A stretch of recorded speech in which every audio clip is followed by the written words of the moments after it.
Guys, welcome back to my channel. അപ്പൊ ഇന്ന് ഞാൻ വന്നിരിക്കുന്ന ഒരു സ്കിൻ കെയർ വീഡിയോ ആയിട്ടാണ് കേട്ടോ.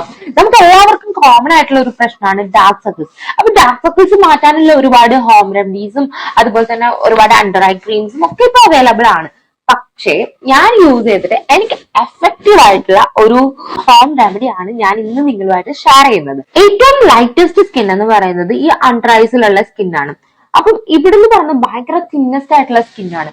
ബ്ലഡ് വെസൽസും കാപ്പിലറീസും ഒക്കെ ഇങ്ങനെ ഡൈലേറ്റ് ആവും. അതിങ്ങനെ ഡൈലേറ്റ് ആവുമ്പോൾ അത് ബ്ലാക്ക് കളറായിട്ട്, അതായത് ഡാർക്ക് സർക്കിൾസ് ആയിട്ടാണ് ഇങ്ങനെ പുറത്ത് കാണിക്കുന്നത്. സ്ട്രെസ് കാരണം, ലൈഫ് സ്റ്റൈലിലെ ചേഞ്ചസ് കാരണം നമ്മൾ പ്രോപ്പർ ആയിട്ട് ഉറങ്ങുന്നില്ല, പ്രോപ്പർ ആയിട്ട് റെസ്റ്റ് ചെയ്യുന്നില്ല.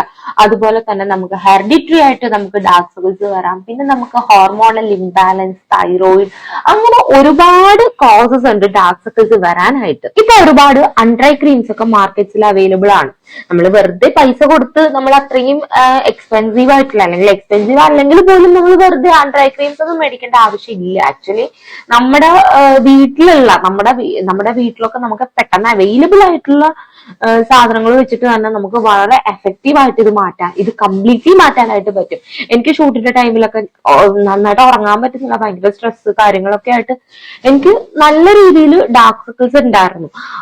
അത് ഞാൻ മാറ്റിയെടുത്തത് ഒരു ഹോം റെമഡി യൂസ് ചെയ്തിട്ടാണ്. അതാണ് ഞാൻ ഇന്ന് നിങ്ങളുമായിട്ട് ഷെയർ ചെയ്യുന്നത്. ഇന്നിപ്പോ ഞാൻ യൂസ് ചെയ്യുന്ന ഹോം റെമഡിയിലെ മെയിൻ ഇൻഗ്രീഡിയന്റ് എന്ന് പറയുന്ന കോഫി പൗഡർ ആണ്. ഇപ്പൊ നമ്മൾ പുറത്തുനിന്ന് ഒരു അണ്ടർ ഐ ക്രീം മേടിച്ചു കഴിഞ്ഞാൽ അതിലെ മെയിൻ ഇൻഗ്രീഡിയന്റ് എന്ന് പറയുന്നത് കഫൈൻ ആയിരിക്കും. അത്രത്തോളം നമ്മുടെ ഡാർക്ക് സർക്കിൾസ് മാറ്റാനുള്ള പ്രോപ്പർട്ടീസ് അതിനുണ്ട്. അതായത് ഞാൻ നേരത്തെ പറഞ്ഞല്ലോ, നമ്മുടെ ബ്ലഡ് വെസൽസും കാപ്പിലറീസും ഒക്കെ നമുക്ക് ഡൈലേറ്റ് ആയിട്ട് ഇരിക്കുന്നത്. ആ ഡൈലേറ്റ് ആയിട്ട് ഇരിക്കുമ്പോഴാണ് നമുക്ക് ഡാർക്ക് സർക്കിൾസ് ആയിട്ട്, അതായത് ബ്ലാക്ക് കളറായിട്ടാണ് ഇത് പുറത്ത് കാണിക്കുന്നത് നേരത്തെ പറഞ്ഞു. അതുപോലെ തന്നെ ഇതിനെ കൺസ്ട്രക്ട് ചെയ്ത് ചെറുതാക്കാനായിട്ട് നമ്മുടെ ഈ ഒരു കോഫി പൗഡർ അല്ലെങ്കിൽ നമ്മുടെ ഈ ഒരു കഫൈന് സാധിക്കും എന്നുള്ളതാണ്. അപ്പൊ മെയിൻ ഇൻഗ്രീഡിയന്റ് കോഫി പൗഡർ തന്നെയാണ് ഇന്നത്തത്. പിന്നെ രണ്ടാമത്തെ ഇൻഗ്രീഡിയന്റ് എന്ന് പറയുന്നത് അലോവേറ ജെല്ലാണ്. അലോവേറ ജെല്ലിന്റെ പ്രോപ്പർട്ടീസ് ഞാൻ പറയുന്നത് നമുക്ക് ആ ഒരു മോയ്സ്ചറൈസിങ് എഫക്റ്റും ഒക്കെ തരുന്നത് അലോവേറ ജെല്ലാണ്. അപ്പൊ ഇത് രണ്ടുമാണ് ഞാൻ യൂസ് ചെയ്യുന്നതിലെ മെയിൻ ഇൻഗ്രീഡിയൻസ്. അപ്പൊ ഇത് എങ്ങനെയാണ് യൂസ് ആക്കേണ്ടത് എന്നുള്ളത് ഞാൻ നിങ്ങൾക്ക് പറഞ്ഞുതരാം. ഇത് നമ്മൾ ഫ്രഷ് ആയിട്ട് വളർത്തുന്ന അലോവേറ ആണ്. നമ്മൾ അവിടെ എല്ലാം വളർത്തുന്നുണ്ട്. അപ്പൊ ഞാൻ ഇതിൽ നിന്നാണ് കട്ട് ചെയ്തെടുക്കുന്നത്. അപ്പൊ നമ്മൾ എപ്പോഴും ഫ്രഷ് ആയിട്ടുള്ള അലോവേറ തന്നെ നമുക്ക് എടുത്തു കഴിഞ്ഞാൽ അത്രയും നല്ലതാണ്. അല്ലാകുമ്പം ഭയങ്കര നാച്ചുറൽ ആണ്. വേറെ പ്രത്യേകിച്ച് കെമിക്കൽസ് ഒന്നും ചേരുന്നൊന്നുമല്ല. ആ ജെല്ലൊക്കെ നന്നായിട്ട് കണ്ടോ വരുന്നുണ്ട് അതിന്ന് ഇപ്പോഴേ. അപ്പൊ ഇതെങ്ങനെയാന്ന് ഇനി കാണിച്ചു തരാം. അപ്പൊ ആദ്യം തന്നെ അലോവേറ ഞാനൊന്ന് രണ്ടായിട്ട് കട്ട് ചെയ്തെടുത്തിട്ടുണ്ടായിരുന്നു.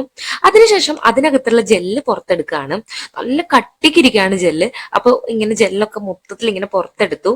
ഈ അലോവേറ ജെല്ലിന്റെ ആ ഒരു മോയ്സ്ചറൈസിങ് പ്രോപ്പർട്ടി നിങ്ങൾക്ക് അറിയാൻ പറ്റും. പിന്നെ നാച്ചുറൽ ആകുമ്പോൾ പിന്നെ പറയാനും ഇല്ല, അത്രയ്ക്ക് എഫക്റ്റീവ് ആണ്. പിന്നെ അതിനുശേഷം ഇത് നല്ല ജെല്ലായിട്ടിരിക്കല്ലേ. അപ്പൊ ഞാൻ നന്നായിട്ടൊന്നൊരു സ്പൂൺ എടുത്തിട്ട് നന്നായിട്ടൊന്ന് മിക്സ് ചെയ്തൊന്ന് വാട്ടറി ആക്കി. അതിനുശേഷം അതിലേക്ക് കുറച്ച് കോഫി പൗഡർ ഇട്ട് കൊടുത്തു. എന്നിട്ട് ഇതെല്ലാം കൂടെ ചേർത്ത് നന്നായിട്ട് മിക്സ് ചെയ്തു. എന്നിട്ട് നല്ലൊരു പേസ്റ്റ് പോലെ ആക്കിയിട്ടുണ്ടായിരുന്നു. അപ്പൊ ഈ ഒരു പേസ്റ്റ് നമുക്കൊന്ന് ഫ്രിഡ്ജിൽ വെച്ചൊന്ന് തണുപ്പിച്ചതിന് ശേഷം നമുക്ക് അപ്ലൈ ചെയ്യാം. ഇതൊരു 2-3 ദിവസം വരെ സ്റ്റോർ ചെയ്യാവുന്നതുമാണ്.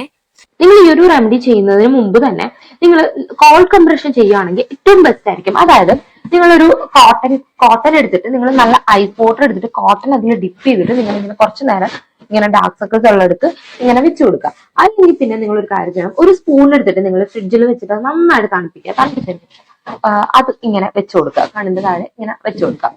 അപ്പൊ ഇങ്ങനെയൊക്കെ ചെയ്യുമ്പോഴത്തേക്ക് നമ്മുടെ ആ ഒരു ബ്ലഡ് വെസൽസിനെ അത് കൺസ്ട്രക്ട് ചെയ്യാൻ വേണ്ടിയിട്ട് ഒരുപാട് ഹെൽപ്പ് ചെയ്യും. ഇതിന് ശേഷം ഞാൻ പറഞ്ഞ ഈ ഒരു റെമഡി കൂടി നിങ്ങൾ ഫോളോ അപ്പ് ചെയ്ത് കഴിഞ്ഞാൽ ഒരു 1 വീക്ക് കൊണ്ട് ഉറപ്പായിട്ടും ഞാൻ നിങ്ങൾക്ക് ഗ്യാരണ്ടി പറയുന്നുണ്ട്, എത്ര ഡാർക്ക് സർക്കിൾസ് ഉള്ള ആളാണെങ്കിലും നിങ്ങൾക്ക് അത് കംപ്ലീറ്റ്ലി മാറും എന്നുള്ള കാര്യം ഞാൻ ഗ്യാരണ്ടി ആണ്. ബിക്കോസ് ഞാനത് യൂസ് ചെയ്തിട്ട് എക്സ്പീരിയൻസ് ചെയ്ത ഒരാളാണ്.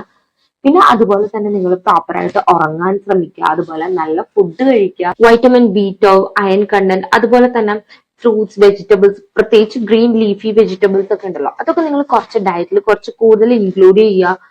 ഇങ്ങനെയൊക്കെ ചെയ്തു കഴിഞ്ഞാൽ തന്നെ നമുക്ക് മൊത്തത്തിലൊരു മാറ്റം നല്ലതുപോലെ അറിയാൻ പറ്റും.